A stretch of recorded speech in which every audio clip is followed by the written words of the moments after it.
Muslims in India have shown to the world that they are a united nation and their cause is just and righteous, which cannot be denied. Let us on this day humbly thank God for His bounty and pray that we might be able to prove that we are worthy of it.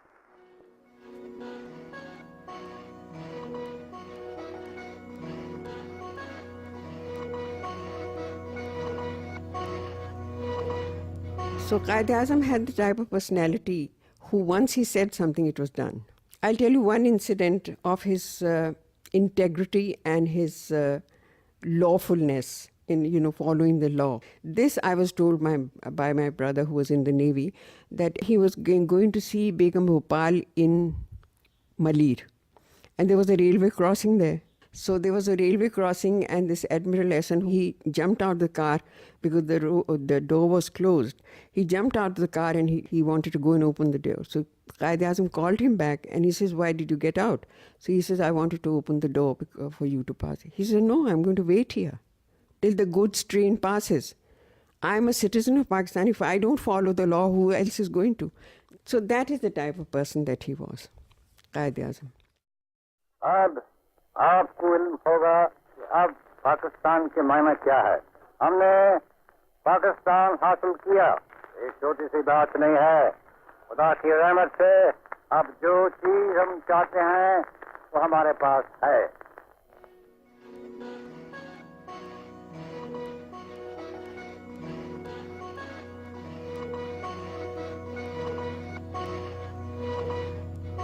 I was traveling once in the Quaid saloon next to his compartment in the same wagon. I noted an enormous crowd at every station to listen to him.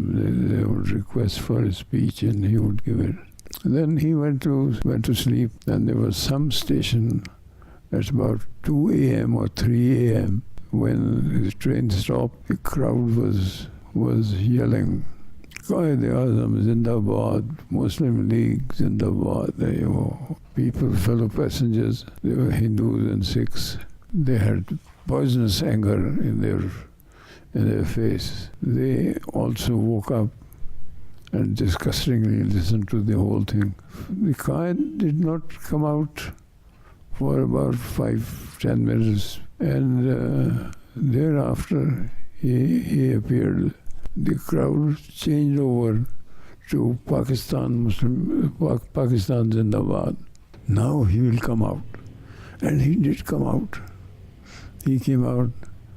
He was grey and pale, looking intensely tired. And he said, "मैं आप सबका बहुत शुक्रिया अदा करता हूँ। आपने बड़ी तकलीफ उठाई, मुझे भी बहुत तकलीफ हुई." At that time, the whole crowd became absolutely silent, as though nobody was there.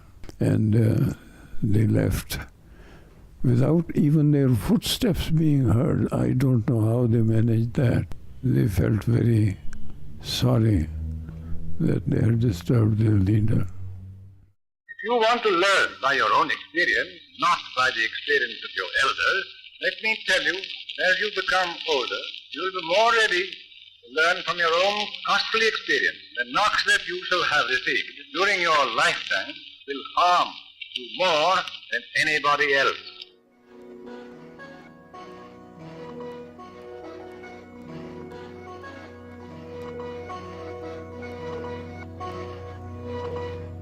People used to send in money orders in Muslim League Fund for 1 rupee only. Why? To get his signature. तो money order की receipt होती है ना, तो जिसको receive होता है तो उस पर इमेज आपके दस्तखत होते थे. तो people just to collect his signature, they would send him 1 rupee by money order and he would sign it himself. जो लोग अपने गैर बार छोड़कर भाग गए हैं, उनकी हिफाजत, उनकी देखभाल और बेहतरी के लिए दोनों हुकूमतों अपनी अपनी ताकत के मुताबिक सब कुछ करें.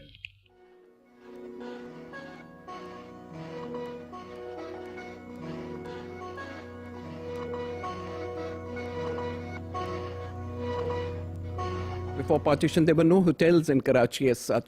And so if anybody came for a conference, which they would come in 1946, 1945, so they all stayed here and one came to know them all personally. Quaid-e-Azam lived here. So he used to come here and spend summer with us, even before partition. And so we saw a lot of him, but he was a very strict disciplinarian. And he allowed just so much and not more. I mean, we never called him uncle. We never called her auntie. We used to call them Mr. Jinnah before he became Quaid-e-Azam, after which we addressed him as Quaid-e-Azam. Two of them, were, of course, used to call each other by their pet names. She used to call him Jinn, and he used to call her Fatty, and for Fatma. Well, I can tell you an incident that happened with me and Quaid-e-Azam, which when I was working for the referendum in the 1947 for the Pakistan, I came home and Quaid-e-Azam was sitting in his room and he called us. He said, come in and talk to me and tell me how did the referendum go. This was about 6 o'clock in the evening. The polls had closed. So I said, oh, Quaid-e-Azam, you don't know what I did. I did so much jali votes that I can't tell you that I've made about 20 jali votes. He said, what?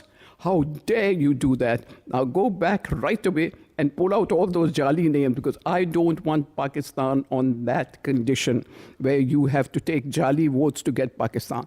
I want it clear cut, and you should be ashamed of yourself. I can tell you, I ran out of the room and didn't go see him for the rest of the day. I was here for his funeral. It was a very pitiable sight, because to suddenly lose somebody who you wanted to live forever and have him go so fast and so suddenly. According to us, we didn't know he was that ill, because he never really let on that he was that ill. Actually, my mother came to know. I think she was the first one, because she was very friendly with Miss Jinnah. So she was the one who found out, and she told us. So we went for the funeral itself. For the first time, I saw his brother. I had never seen him, because Quaid-e-Azam did not allow his family to see him otherwise. Quaid-e-Azam didn't believe in nepotism. He felt he must keep his family, except for Miss Jinnah. He kept all his family away, whether it was Shireen, whether it was his brothers.